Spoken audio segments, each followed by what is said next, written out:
Hello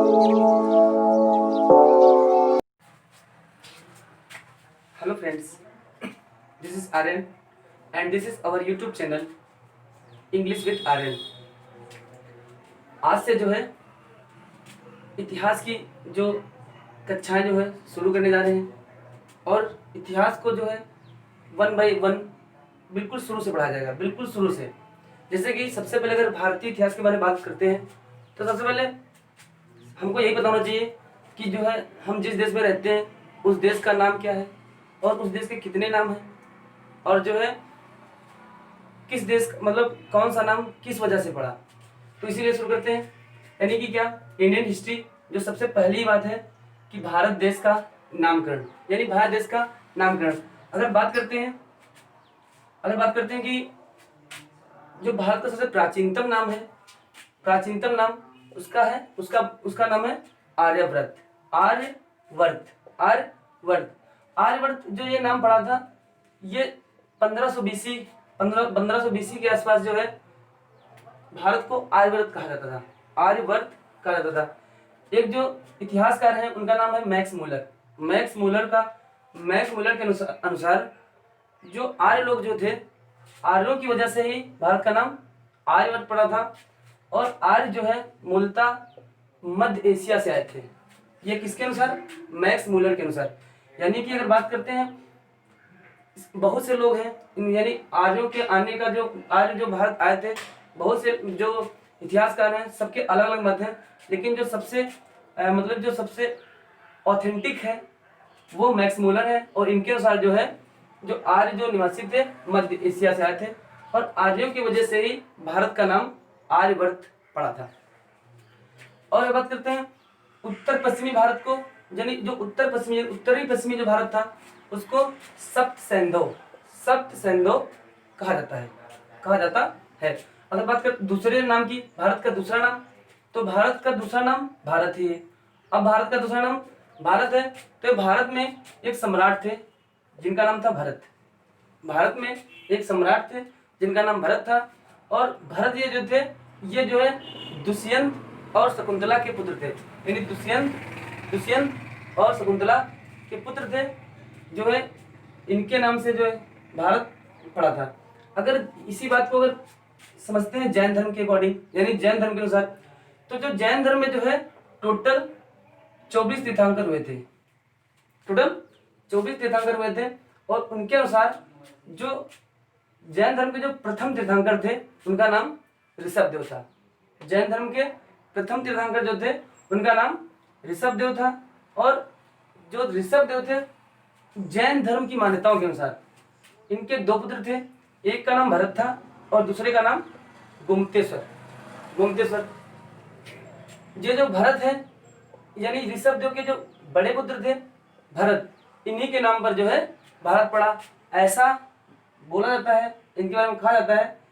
कौन? मतलब कि जैन धर्म में, कि जो है जैन धर्म के अनुसार ऋषभदेव के जो बड़े वाले पुत्र थे भरत के नाम पर जो है भारत पड़ा था। अब ये जो गोमतेश्वर है, गोमतेश्वर की जो मूर्ति बनी है, कहाँ बनी है? श्रवण बेलगोला में। यानी श्रवण बेलगोला यानी कहाँ है? कर्नाटक में है। श्रवण बेलगोला कर्नाटक में है। और ऐसी मान्यता है कि जो भी जैन धर्म में जो विधि करते हैं, मतलब जो अपनी जान जब मतलब कि मरते हैं, यानी उपासना व्रत करके मरते हैं, उसको संथारा या संलेखना विधि से वो मतलब मरते हैं, यानी कि खाना नहीं खाते हैं और उपवास रखते हैं। उपवास करके ही जो है वो मर जाते हैं। कहाँ? वहीं जाते हैं, कहाँ? श्रवण बेलगोला। जो चंद्रगुप्त मौर्य था, चंद्रगुप्त मौर्य भी जो है वहीं मरा था 198 BC में। कहाँ? कर्नाटक के श्रवण बेलगोला में ही।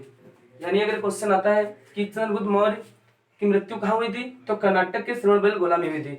यहाँ पर जो गोमतेश्वर की मूर्ति है अभी तक, यानी कि जब अभी जो है बन गई है unity of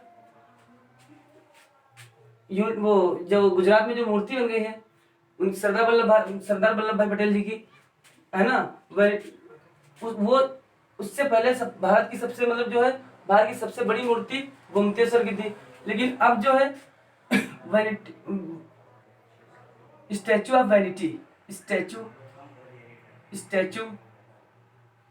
of vanity, statue of vanity. अगर इसके बारे में पूछते हैं कि भारत की सबसे बड़ी मूर्ति कौन है, तो वर्तमान में कौन है, स्टैचू ऑफ यूनिटी। ये कहाँ है, गुजरात में है। इसकी ऊंचाई कितनी है, 182 मीटर, 182 मीटर यानी 182 मीटर है। किसकी ऊंचाई, स्टैचू ऑफ वैनिटी की।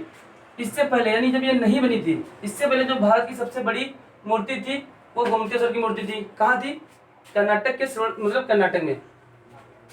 लेकिन अभी अभी वर्तमान में जो भारत की सबसे बड़ी मूर्ति है उसका नाम है statue of unity. Statue of unity जो है उसमें कितने मीटर है, 182। ये जो 182 मीटर है ये जो है गुजरात विधानसभा की सीटों को दर्शाता है, यानी कि गुजरात विधानसभा में 182 सीटें टोटल हैं। अब बात करते हैं भारत, यानी कि भारत नाम मतलब हिंदुस्तान कि हिंदुस्तान नाम कैसे पड़ा। भारत पर जो प्रथम विदेशी आक्रमण हुआ था वो फारसी लोगों ने किया था। फारसी मतलब कहाँ से आए थे, फारसी लोगों का जो निवास स्थान था वो फारस, यानी उस समय यानी जो ईरान है वर्तमान में इसका नाम ही फारस था। मतलब ईरान को ही फारस कहा जाता था। जो उन्हीं के अभिलेख हैं, यानी 3री शताब्दी में उन्हीं के अभिलेखों से पता चला है कि मतलब जो फारसी लोग हैं वो भारत को हिंदुस्तान कहते थे। अगर बात करते हैं इंडिया की कि इंडिया का नाम मतलब इंडिया कैसे पड़ा, तो मतलब जो प्रथम आक्रमण था वो फारसी लोग यानी कि फारसी या कर सकते हो या ईरानी कर सकते हो, इनका आक्रमण था। लेकिन जो दूसरा आक्रमण हुआ था अपने भारत पे वो यूनानी मतलब यूनान के रहने वाले। यूनान को ही पहले ग्रीस कहा जाता था, यानी यूनान को ही पहले ग्रीस कहा जाता था। और यूनान के ही दो आक्रमण करने वाले थे। एक का नाम था दारा प्रथम और दूसरे का नाम था सिकंदर।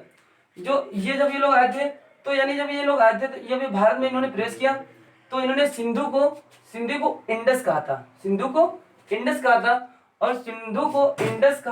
और इंडस से ही भारत का नाम क्या पड़ गया था, इंडिया। और ये सबसे पहले किसने कहा इंडिया, तो हम कह सकते हैं कि यूनान के लोगों ने या फिर ग्रीस के लोगों ने। जम्बूद्वीप की बात करते हैं, भारत को जम्बूद्वीप भी कहा जाता है।